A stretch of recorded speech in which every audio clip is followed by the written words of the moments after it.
Hayyotaan ijaaramte OMN uummataan deeggaramta OMN qeerroof qarree ijaarte OMN Oromoo tokkoomsite OMN bucaa qabsoo Oromoota OMN ijaaf gurra uummataa OMN ijaaf gurra uummataa.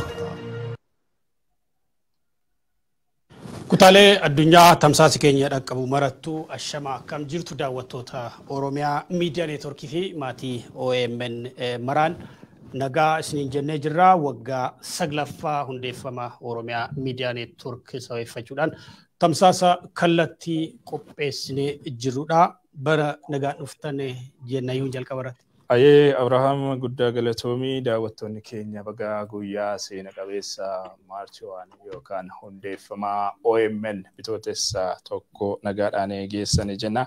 Egaa OMN kan humna keessaniin guddatee har'aa waggaa 9ffaa kabajachuurra gahe kun bu'aa bahii hedduu keessa darbee har'a ga'uudhaaf danda'ee jira. Kabaja hundeeffama OMN kanaan wal qabate as istuudiyoo keenya Naayiroobii irraa aniif Abrahaam Birruu kallattiidhaan akkasumas guyyoo waariyoo fi caaltuun bakkuma jiranii darbee ammoo gama istuudiyoo Kaayirootiin hojjettoonni keenya Kaayirootti argaman gaazexeessitoonni OMN hundumtiyyuu kan waliin turan ta'uu egaa daayirektar olaanaa OMN Dajanee Guutamaas waliin jira. Hojjettoonni keenya afaan biroonis hedadumaan nutti makamaati kan isaanii deemanii keessummoota garaagaraas ni qabna. Tamsaasni kallattii hundeeffama OMN waggaa 9ffaa ilaalchisuudhaan sa'a kanarraa eegaluudhaan isin biraan geenyu jalqabee jira. Nu waliin turaasni jenna.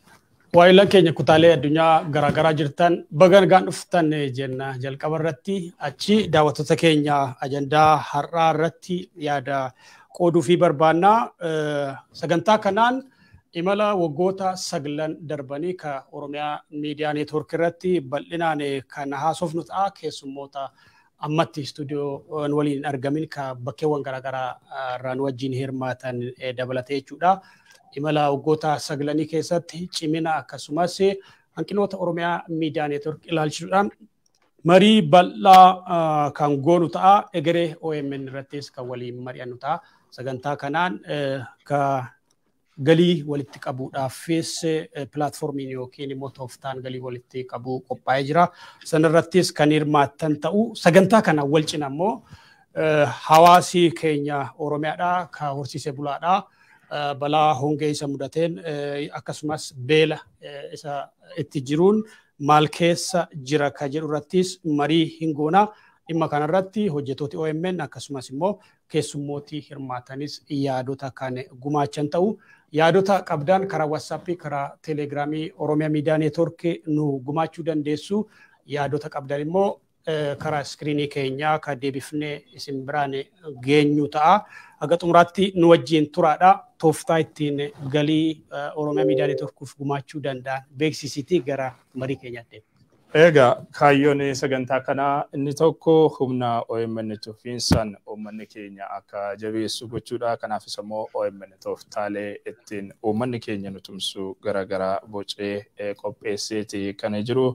Gama liinkii FB OMNtiin kallattiidhaan hirmaachuudhaan gumaacha keessan kennuudhaaf ni dandeessu. GoFundMe'n dhimma kanaaf banamee jira. Gama PayPal'tiin, gama Cash App'tiin, gama Mobile Coziitiin, gama websaayitiin kallattii garaagaraatiin hundumtiyyuu kutaalee addunyaa garaagaraa keessa Oromoon jiraatan akka irratti hirmaataniif haalli mijateetii kan jiru. Kan irratti bal'inaan odeeffannoo Dajaneen gara duubaatti nuuf kennuudhaaf hin danda'a. Sana dura garuu egaa akkuma atis jette yeroo hundeeffama OMN kabajnu har'a uummanni keenya haala akkamii keessa jira waan jedhus ilaalaa keessumaa hawaasni keenya horsiifatee bulaan godinaalee Oromiyaa garaagaraa keessatti argamu haala akkamii keessa jira waan jedhus kaasaa yaadota garaagaraa wal jijjiiraa hin turra. Kallattumaan gara qabiyyee sagantaa keenyaatti ce'uudhaan dura hojjettoota OMN bakka garaagaraatiin waliin sagantaa kanarratti hirmaataa jiraniin baga geessan jecha kallattumaan gara Dajaneetti darbinaa hojii gaggeessaa olaanaa OMN Dajanee Guutamaa uummata keenyaanis hojjettootaanis akka waliigalaatti aansi qabdu yoo jiraate carraa duraa siif kan kenninu. Sagaleen kee hin jiru Dajuu miyuutii irra jiran si'a. Dhiifama Yihuun Abrahaam Caaltuu Fantaallee Guyyoo Nasruddin akkasumas Siraach warra hafanis hojjettoonni jalqaba irratti warra manaa jirtan baga waggaa salgaffaa hundeeffama yookiin dhaloota OMN nagaan geessan jedha. Akkasumas hawaasni keenya bal'aan kan OMN dhaltanii guddifatanii yeroo ammaa sadarkaa ammaatiin geessanii bakka jirtan hundumatti baga nagaadhaan geessanii baga hundeeffama yookiin dhaloota waggaa salgaffaa OMN geessanii jedha. Egaa guyyaa bara 2014 guyyaa har'aatti ture qilleensi Oromiyaa akka bilisoomte kan labsame. Egaa har'a waggaa salgaffaadhaa kabajna. Warra gaafa sana labsan yookiin immoo OMN qajeelchan keessa kan daayirektariin jalqaba yeroo gabaabaa booda join godha innis yaadannoo isaa kan nutti himu ta'a. Egaa walumaa galatti har'a kan yeroo waggaa salgaffaa hundeeffama OMN kabajnu bifa lamaan kabajnu. Tokko dhalootuma OMN guyyaa qilleensa Oromiyaa itti bilisoome Oromoon bahaa Oromoo dhihaa kaabaaf kibbaa akkasumas kan biyya alaatiif biyya keessa jiru kan miidiyaa wal quunnamsiisee sagalee tokkoon akka dubbatu godhee tokkummaa uummata Oromoo kan jabeesse OMN mataadhuma isaatti guyyaa kana dhalachuu isaatti sirna ho'aadhaan gammachuu guddaadhaan uummata keenya wajjin kabajaa wallaarra laayiviidha. Gama biraatiin egaa immoo OMN amma ammaatti kan jiraachise akka diinni itti aggaamee ajjeesuudhaaf balleessuudhaaf awwaaluudhaaf godhe sana hundumaa kan akka dandamatee har'a miidiyaa cimaa tokko miidiyaa Oromoon qabu kana bira darbee sabaaf sagalee sabaaf sablammoota kan ta'e miidiyaa tokko akka qabaatu kan godhe uummata keenya. Egaa gargaarsa keessaniin amma ammaatti kan as geenye ammas immoo gargaarsi keessan nu wajjiniin itti hafuufuun jedha. Gargaarsi keessan nu wajjin jiraannan OMN kana caala daran guddifne miidiyaa guddaa Oromoo tokko bira darbee Horn of Afrikaatti miidiyaa guddaa tokko taasifnan jedha. Egaa amman argan jedhee booda bifa adda addaatiin har'a gargaaru tumsuu hin dandeessu maallaqa arjoomuudhaaf linkii adda addaa qopheessineerra akka isinii mijatutti gama Facebookiitiin laayivii jirra. Facebookiin linkiin jira. Facebookii keenya jala dhaqxan kan argattan ta'a. Yoo dandeenye gara teeknikaa warra teeknikaa yoo danda'anis asirratti nu barsiisuu danda'u. Tokko gara Facebookiiti linkii isaa akkuma isiniin jedhee Facebook irra jira. Hundi keenyas baay'een keenya sheerii goone kan keenya Facebookii peejii keenya jalaa isa argachuu dandeessu. Inni lammaffaa GoFundMe kan jedhu immoo linkii lammaffaati. GoFundMe'n jira. Isas akkuma screen irraa argitan kana peejii OMN jala jira. Achi dhattanii donate gochuu dandeessu. Namoonni ammaayyuu jalqabaniiru kennuu jalqabani kuno akkuma argitan kan akka Fallaqa Boggaalaa fa'aa guddattuu Yerkoo akkasumas Gaaddisaa Muummicha boordii OMNs kennuu jalqabanii obbo Kitaabaa Magarsaa namni biraa immoo kan maqaan isaanii himamne amma kennuu jalqabameera. Kun gara GoFundMe'ti. Gara biraatiin keessattuu warri Ameerikaa keessa jirtan kaashaappii akkamitti akka itti fayyadaman hin beektu jedheen amana. Warra Ameerikaa keessa jirtanii kaashaappii kanatti fayyadamuudhaan tarii simbiroo ga'ee ta'ee warra teeknishaanota keenya nutti agarsiisuu dandeessu. Kaashaappitti fayyadamuudha fi yeroo tokkicha sirraa iskiriin irraa achi sheerii gochuu yaala. Okay. So kaashaapitti yeroo fayyadamtanii sign booda ol sinii baafna. Mallattoo maallaqaa OMN 2014 kan jedhutti warri Ameerikaa keessa jirtan fayyadamtu jechaadha.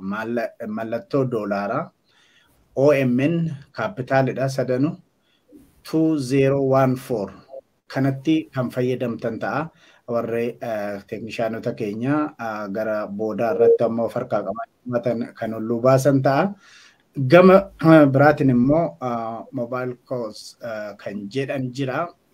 Kuni akka inni immoo kan hojjetu bilbila keessan irratti 4144 jettaniiti tarii gara boodaatti telefoona kiyyaanuu sin agarsiisuu nan danda'a. Akkuma bilbila nama kamiyyuu record godhattani 4144 kana godhattani sana booda yeroo message ergitu jechaadha. Message ergitan suni OMN8 kan jedhu irratti barreessitu warra Ameerikaa keessa jirtan hin beektu. OMN8 kana itti galchitanii gara mobile calls jedhamu kanaanii gargaaruu dandeessu. Iddoo biraas warri jirtan filannoon biraa PayPal-idhaani. PayPal-in ammas peejii keenya irratti kan OMN irratti jira. So gama kana hundumaan kan keessaa sinii salphatuun websaayitiin keenyas cheekii goonaa websaayitiin keenyas donate kan jedhu qaba. Kanaaf gara booda immoo bilbilaan warri kana hundumaan dandeenye bilbilaan bilbiltanii donate gochuu yookiin arjoomuu akka dandeessanii sin agarsiifna. Kun amma fakkeenya fi PayPal kan inni sila siniin jedhe baay'ee salphaadha. Namni tokko fakkeenyaaf great.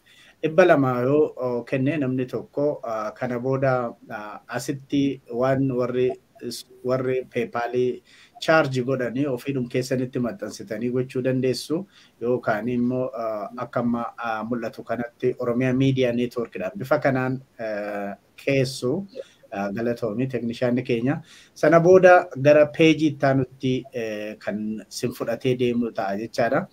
Sana booda kan jiru amma donate with PayPal jedha. Sana booda kan ji'a tokko waggaatti kennu yookaan doneeshinii yeroo tokko kennu kan jedhu achi kilik gootu jechaadha. Baay'ee salphaadha. Keessayyuu PayPalitti fayyadamtanii baay'ee isinii salphata. Warra Ameerikaa jirtan Cash App fi akkasumas mobile calls kanatti fayyadamuu waan beektaniif kanatti fayyadamaa keessattuu warra Ameerikaa jirtanii. Egaa kanaafi bilbila gara boodaatti lakkoofsa bilbilaa sinitti himna. Jirana baay'ee waan haasa'e hin beeku ammaa fi bifa kanaani daawwattoonni keenya kan nu gargaaruu danda'ani nu wajjin kabajaa ammas maallaqaan nu deeggaruu ni danda'u kan hin jedhudha. Irra deebiin ammas sinis hojjettoonni OMN kan halkaniif guyyaa dadhabne dheebonne beelofne too hin jedhin waan hundumaa gara maddiitti dhiiftanii bu'aa mataa keessanii gara maddiitti dhiiftanii jireenya keessan sacrifice gootanii OMN wajjin yeroo dhiphinaas yeroo bal'inaas waan dhaabbattaniif hedduu galatooma baga geessanii jedha. Uummanni bal'aanis irra deebiin baga guyyaa dhaloota OMN guyyaa qilleensi Oromiyaatti bilisoome baga nagaan geessanii jedha. Yoon sittan deebisa. Galatoomii Dajoo egaa yeroo hundeeffamaa OMN kabajnutti qaamoleen osoo hin galateeffatin yookaan osoo hin yaadatin hin darbine ni jiru. Hundaa ol warra hundeeffama OMN'if dhagaa bu'uuraa kaa'e. Hayyoota Oromoo hawaasa diiyaaspooraa Oromoo keessumaa kan gara Minisootaa jiran kan biyyoota kutaalee Ameerikaa garaagaraa keessa jiran osoo yaadatin osoo hin galateeffatin hin darbinu. Erguma dhalate ammoo erguma bu'uureffame kaase ammoo kutaalee addunyaa garaagaraa irraa uummanni itti fufiinsaan OMN miidiyaa jabaa ta'e akka inni gadi dhaabbatuu fi jalqaba irraa kaasee haga har'aatti waliin jiru hundaa ol galata guddaa qaba jedheeti kanan yaadu. Har'as humni OMN uummata isaatii waan ta'eef jechuudha. Kan biraan egaa tarii galatatunuu mala jedheetan afaan guutuu dubbachuuf nan danda'a hojjettoonni OMN, boordiin OMN, maatiin OMN hundumtiyyuu har'a ga'uu OMN keessatti gumaacha taasiftan gatiin kaffaltan olaanaa ture daawwattoonni keenya kutaalee addunyaa garaagaraatti argamtan yaadni isin yeroo garaagaraatti nuuf kennitan qeeqni isin jajjabinni isin yeroo garaagaraatti nuuf kennaa turtan humna keenya ta'ee haga har'aatti nu tursiiseeti kan inni jiru. Egaa yeroo hundeeffama OMN kabajnu kana hundumaatiif yaadachaa isaan galanni maluufiif galata galchaa ammoo itti fufiinsa OMN itti fufiinsa egeree miidiyaa kanaatiif ammoo dabalataan hojiilee hojjetamuu qaban kaasnee irraa dubbataati wal yaadachiisaati kan deemnu. Abrahaam tarii baay'ee asofne baay'ee naasofnu akkuma paanalistiitti waltajjii kana moderate gochaa turraa warra fageenya irra jiraniif carraa kennuudha kan itti fufnu noof kalchaa yoo isinitti baay'ifnee jiraanne daawwattoonni fi maatiin Oromiyaa Miidiyaa Neetwoork kan mallee irra deebiidhaan baga hundeeffama waggaa 9ffaa Oromiyaa Miidiyaa Neetwoorkiin isin ga'e jenna. Hundeeffama Oromiyaa Miidiyaa Neetwoork ilaalchisee hawwii fi yaada ijaarsaa akkasumas qeeqa qabdan karaa miidiyaa hawaasaa yoo nu biraan geessan asuma iskiriin irratti deebinee dispilay goonee ka isin agarsiifnu ta'a. Aga xumuraatti nu wajjin tura guyyaa irraa hundeeffama Oromiyaa Miidiyaa Neetwoork leellifnaa waggooti 9 darban maal fakkaatu ka jedhu irraa dubbanna. Kana cinaatti immoo hawaasa keenya godinaalee Oromiyaa 10 caalan keessatti sababa hongeetiin beelaaf saaxilame yaadachaa waa'ee isaanii mari'ataatii ka turru. Aga xumuraatti nu wajjin tura kutaalee addunyaa garaagaraa teessanii warri nu hordoftan utubaa OMN taatanii waggoota 9 warri nu wajjin turtan ammallee gumaacha keessan karaa tooftaalee fundraising OMN qopheesseen OMN tumsuu itti fufaa isiniin jenna caaltuudhaafin carraa kenna baga waggaa 9ffaa Oromiyaa Miidiyaa Neetwoorkiin sigaree waggooti 9 darban OMN akkasumas uummata Oromootiif waliigalaan maal fakkaatu yaada gabaabaa kanaan eegalacha.